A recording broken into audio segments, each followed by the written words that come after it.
You're standing in a dry riverbed, surrounded by stones that look like they've been sitting there forever. Nothing shines, nothing stands out, just layers of dust, fragments of rock, and silence stretching across the landscape. Feels empty at first, uneventful, but that feeling is exactly where most people stop looking, because what appears ordinary is often the perfect disguise. Beneath your feet, hidden in plain sight, there could be gemstones that formed deep within the earth millions of years ago. Not scattered randomly, not placed by chance, but moved, shaped, and positioned by natural forces that follow very specific rules. And those rules leave traces, subtle ones, easy to miss. But once you begin to notice them, the ground starts to shift, not physically, but in the way you see it.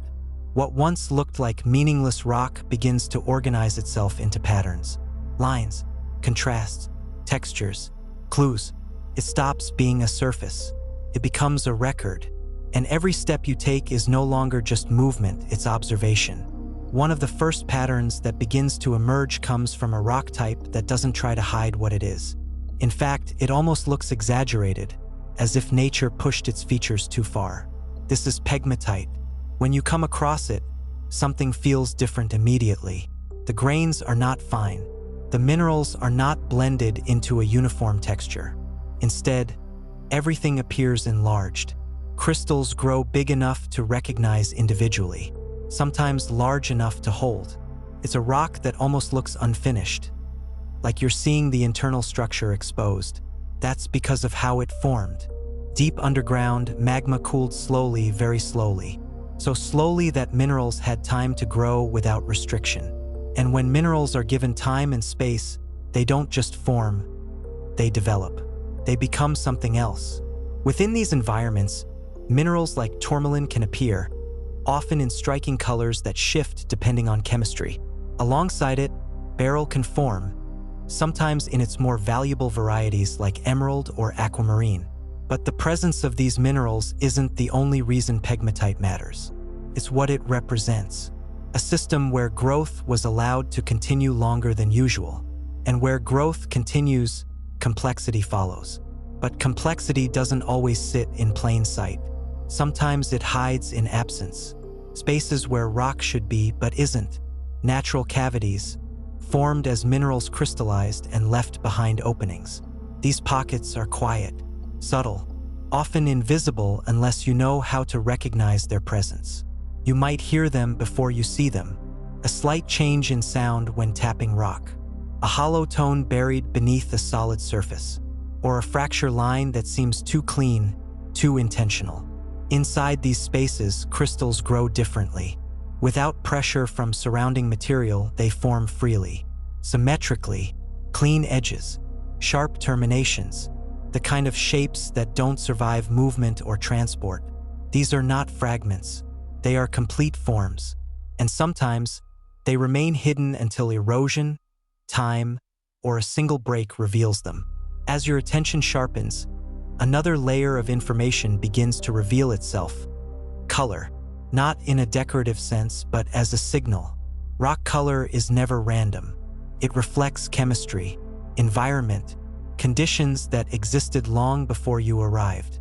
When you notice a sudden shift, gray rock cutting into green, streaks of red staining pale stone, or hints of purple embedded within quartz. It's not just visual variation. It's a boundary, a moment where something changed. Green tones often point toward chromium-rich environments. Blue can indicate copper influence. Purple tends to emerge in silica-rich systems under certain conditions. But the meaning isn't in the color alone. It's in the transition. Because gemstones don't form everywhere. They form where conditions are just right, and those conditions often change abruptly, not gradually. So when color shifts suddenly, you're standing at a line where chemistry once shifted as well. The deeper you move into this way of seeing, the more the landscape begins to reveal its history. Not just through color, but through structure.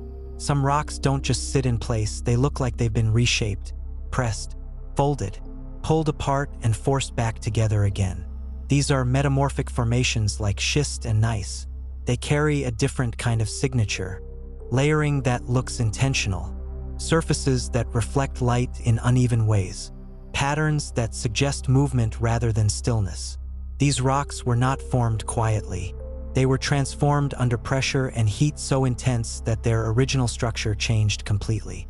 And in that transformation, new minerals formed. Some of them, under the right conditions, became gemstones. Garnet is one of the most common examples. It appears embedded within these rocks, sometimes small, sometimes large enough to catch your attention immediately. But beyond garnet, these environments can also host sapphire and ruby, minerals that require very specific pressure and chemical conditions to exist. So when you encounter these rocks, you're not just looking at material. You're looking at evidence of extreme processes. And then, something subtle begins to happen. You start noticing patterns not just in rock, but in the minerals themselves.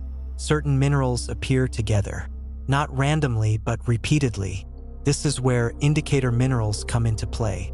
They don't always carry high value, but they carry meaning. Garnet appearing in a certain type of rock. Spinel showing up alongside specific formations. Small fragments of corundum embedded within surrounding material. Each one is a signal, not the destination but a direction, like markers left behind in a system that rarely explains itself directly. Then the landscape shifts again, from solid rock to movement, from formation to transport, because not all gemstones stay where they were formed. Over time, weathering breaks down host rock. Rain, temperature changes, chemical reactions, all slowly weakening the structure until it releases what it once held. And once released, water takes over. Rivers become carriers, sorting systems, natural filters. They move material based on weight, size, and resistance. And this is where density becomes important. In certain parts of a river, you'll notice dark, heavy sand collecting in layers. This material often contains minerals like magnetite and hematite. They don't settle everywhere, only where water slows down enough to drop heavier material. And gemstones behave the same way. They follow the physics of movement. They settle where energy decreases. They collect where flow weakens. But rivers are not uniform systems. They have patterns, places where energy drops predictably, behind large rocks that interrupt flow, along inner bends where water slows naturally, inside cracks in bedrock where heavy material gets trapped and protected. These are not random accumulations.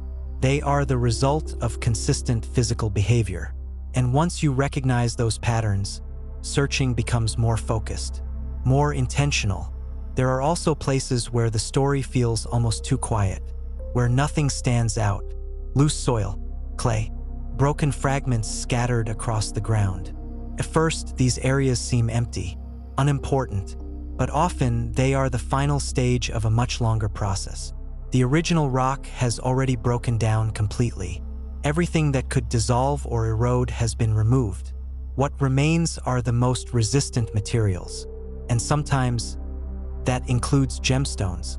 These are release zones, places where the past has already done the hard work, and all that's left is recognition. Then there are the rare structures that tell a completely different story. Deep origin systems that connect the surface to parts of the earth most people will never see.